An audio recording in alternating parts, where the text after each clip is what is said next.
안녕하십니까, 쇼키부동산입니다. 주택연금 가입자가 늘고 있다고 합니다. 주택연금은 무엇인지 설명을 드리고요. 이 주택연금의 치명적인 단점 3가지를 설명드리겠습니다. 오늘은 여러분과 여러분들의 부모님의 노후에 중요한 정보를 포함하고 있습니다. 이 내용은 반드시 알고 계시는 것을 추천드립니다. 주택연금이 무엇이냐? 일단 주택연금은요, 본인 집에 평생 거주하면서 연금을 받는 상품이다, 이렇게 보시면 돼요.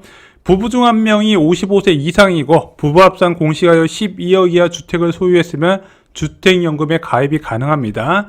공시가율 12억 원 이하이기 때문에 시가 17억 원 주택까지 가입이 가능하다 보시면 되는데, 저희가 뒤에서 어떤 가격대까지 가입하시라고 저희가 정리를 해드릴게요. 또한 보유주택 합산 공시가 12억 이하의 2주택자도 가입이 가능합니다. 물론 가입 시점에 12억 초과해도요, 3년 이내에 1주택을 처분하면은 이것도 가입이 가능해요. 물론 내가 1주택 있는 상태에서 주택연금에 가입했다가 추가로 주택을 한 채 더 구입하는 거 가능한가요? 네, 가능합니다. 이것까지. 주택연금이라는 게 왜 필요할까요? 노후적정 생활비가 월 369만 원이라고 합니다. 적지 않은 돈이 은퇴 가구에 필요해요. 하지만 대부분의 가구들이 이 돈이 준비가 된다 안 된다? 안 된다. 아무리 열심히 일한 직장인이라도 자녀 교육시키고 내 집만 원 하다 보면 생각보다 은퇴 시절에 사용할 수 있는 돈의 여유가 없다는 거죠. 그래서 본인이 보유한 주택을 담보로 해서 노후 소득과 주거 안정을 동시에 깨하기 위해서 만들어진 게 이 주택연금입니다. 주택연금 얼마나 나오나요? 이게 제일 중요하죠. 자, 6억 원 아파트를 만 65세에 가입할 경우에 월 144만 원이 나옵니다. 종신지급 방식으로 정액형 기준으로 설명을 드렸어요. 9억 원 아파트는 만 65세 가입 시에 월 216만 원, 그리고 시가 12억 아파트는 288만 원까지 주택연금액이 늘어나게 됩니다. 하지만 시가에서 12억이 초과한다 하더라도 월 순이익이 늘지는 않아요. 왜? 총 대출 한도가 6억 원으로 묶여 있기 때문입니다. 그래서 12억에서 17억 사이의 고가 아파트는요, 주택연금보다는 이것을 월세로 맡긴다든가 다른 방식으로 해서 노후를 찾는 것을 추천드려요. 만약 가입자가 빨리 사망한다면 어떻게 되나요? 배우자가 사망 시까지 수령 가능해요. 그리고 배우자도 사망하면은 주택을 이제 경매 처분하고 차익이 있다면 자녀에게 상속을 해줍니다. 하지만 너무 오래 생존해서 예상보다 많은 연금을 수령했다면 그 손실은 공사가 부담하게 돼 있어요. 일단 제도는 굉장히 잘 되어 있고 믿으셔도 됩니다.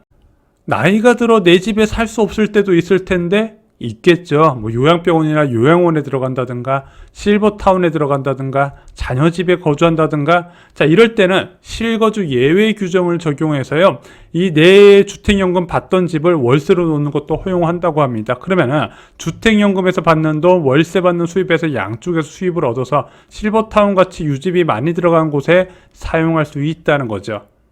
그럼 본론으로 들어와서 이 좋은 주택연금의 치명적인 단점 3가지를 설명드리겠습니다. 일단 첫 번째, 가장 많이 나오는 이야기예요. 바로 소유권 이전 또는 이동의 제한입니다. 자, 나는 이 주택연금 가입 시에 평생 이 동네 이 단지에 살기로 마음을 먹었는데 그렇지 못할 환경이 생긴다는 거죠. 대표적인 게 바로 자녀의 육아 지원입니다. 아이가 애를 낳는데 직장을 다녀야 돼요. 근데 누군가 도와줘야 돼요. 근데 집이 너무 멀어요. 도와줄 사람은 우리밖에 없네 해서 이사를 해야 되는데 주택연금에 걸려있으면 난감해질 수 있다는 거죠.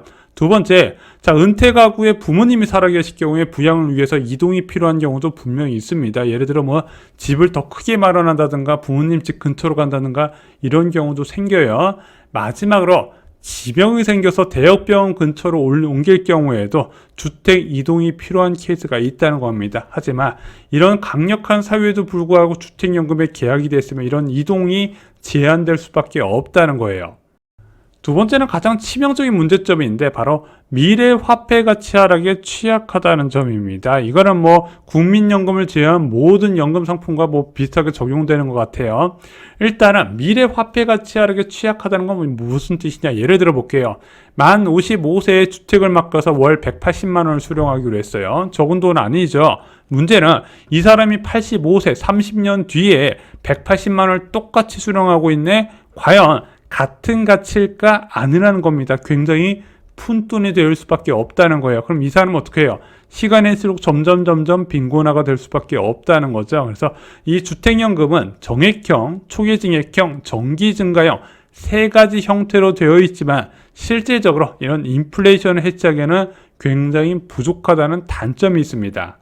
세 번째는 집값 상승분이 반영되지 않는다는 거예요. 자, 주택연금 가입 시점에 KB 시세 등으로 해서 시세를 판단하고 그 이후의 시세는 일절 관여할 수가 없습니다. 근데 집값이 특징이 있어요. 자, 경실련에서 조사한 노무현 정부부터 이명박 정부, 박근혜 정부, 문재인 정부의 집값 흐름을 보면 갑자기 급등했던 걸 보실 수가 있죠. 집값의 특징이 있습니다. 지지부진하다가 갑자기 폭등하는 지역이 많이 있다는 거죠. 특히 대다수를 차지하는 외곽 지역, 중저가 아파트 지역이 이래요. 자, 근데 아까 말씀드렸다시피 주택연금은 가입 시점의 시세로 평가를 받다 보니까 내가 가입한 시점보다 집값이 많이 올라갔네. 아이고야, 분해서 못 참겠다 해서 어떻게 해요? 너도 나도 주택연금을 해지한다. 그게 2020년 2021년에 많이 일어났습니다. 자, 이거 해지하게 되면 어떻게 된다? 해지 후 3년간 재가입이 불가하고 1.5%의 보증료 손실도 발생할 수 있다는 거죠. 2월 2일 기사에서 주춤하는 집값의 주택연금 가입자 늘었다, 중도 해지도 감소. 자, 주택연금 가입자가 늘어났다는 건 이렇게 해석하셔야 돼요. 집값 상승 기대감이 낮아졌다는 점, 그리고 장기간 보합이나 하락하는 지역이 많다는 거죠. 그래서 2023년 이후에 생각보다 집값이 많이 반등하지 않고 지지부진한 지역이 많다, 이렇게 보시면 돼요. 그 대표적인 지역이 수도권 외곽 지역, 지방 지역, 비아파트, 자, 이런 쪽에서 가입이 증가했다는 것을 예상할 수 있다는 겁니다. 아마 수도권 핵심지처럼 꾸준히 집값 올라가는 지역에서 주택연금 가입하는 사례는 많지는 않을 거예요. 자, 근데 제가 드리고 싶은 이야기는 이겁니다. 주택연금 가입하는 건 좋고 또 가입해야 되는 사람도 분명히 있습니다. 하지만 기왕 가입할 거면요, 금리가 낮을 때 가입을 하시라는 거죠. 방금 말씀드렸던 수도권 외곽 지역의 아파트, 지방 아파트, 비아파트 같은 경우는요, 시중에 유동성이 많이 풀려서 부동산 시장으로 유동성이 들어오는 환경에서 가격이 올라가게 설계되어 있습니다. 그럼 지금은 2008년 이후에 가장 높은 수준의 금리를 유지하고 있는 상황에서, 게다가 대출 규제 때문에 4%의 대출 금리가 적용되는 상황이죠. 이런 상황에서 굳이 무리하게 주택연금에 가입하는 게 좋은지, 지난 몇 년간 집값이 안 올랐다고 해서 앞으로도 그럴 거라고 판단하시면 안 된다는 겁니다. 약간 주택연금은 미래를 보고 접근할 필요가 있어요. 지금 금리가 낮은지 높은지 어떻게 하나요? 쉽게 알 수 있는 방법이 있습니다. 대한민국의 현재 기준금리는 3.0%입니다. 자, 얘가 낮아질 거라고 보는 이유는 간단합니다. 일반적으로 기준금리는 물가를 따라가기 때문이죠. 현재 대한민국의 소비자 물가 상승률은 전년 동월 대비 1.9%입니다. 기준금리보다 한참 낮은 수준이죠. 근원 CPI 역시도 2%가 안 되는 수준에서 굉장히 안정적으로 가져가고 있습니다. 그래서 많은 사람들이 중장기적으로 금리가 낮아질 환경이 조성된다고 보는 거예요. 그럼 그렇게 따졌을 때 지금은 적절한 가입 시점은 아니라는 겁니다. 자, 금리가 낮아질 만큼 낮아지게 된다면 어느 정도 채권 전문가들 이야기가 일치되게 돼요. 그때 집값의 변화가 없다면 가입하시면 늦지 않다는 겁니다. 쇼키무 소단이 추천하는 가입 시점은 최소 만 65세 이후입니다. 솔직히 이것도 빠른 편이에요. 최대한 내가 일할 수 있는 만큼 일한 다음에 이 주택연금 개시 시점을 미뤄야 됩니다. 왜냐하면 이 주택연금은요, 최후의 수단이에요. 내가 일할 수 있는 만큼 일한 다음에 그 어디에서도 날 찾지 않을 때 소득은 필요하니까 그나마 마지막으로 선택할 수 있는 최후의 수단으로 주택연금을 생각하셔야 된다는 겁니다. 자, 난 만 55세 되자마자 주택연금으로 돈 받아서 좋다고 흥청망청 써버리시면 절대로 안 돼요. 한 가지 팁을 더 드리면요, 자, 가입 이후에 구매력은 계속 떨어질 수밖에 없는 구조라고 말씀드렸죠. 그럼 어떻게 된다? 내가 돈 받자마자 와, 통장에 적지 않은 돈이 꽂혔으니까 좋다고 막 여기서 돈 써버리면 된다 안 된다? 안 된다는 거예요.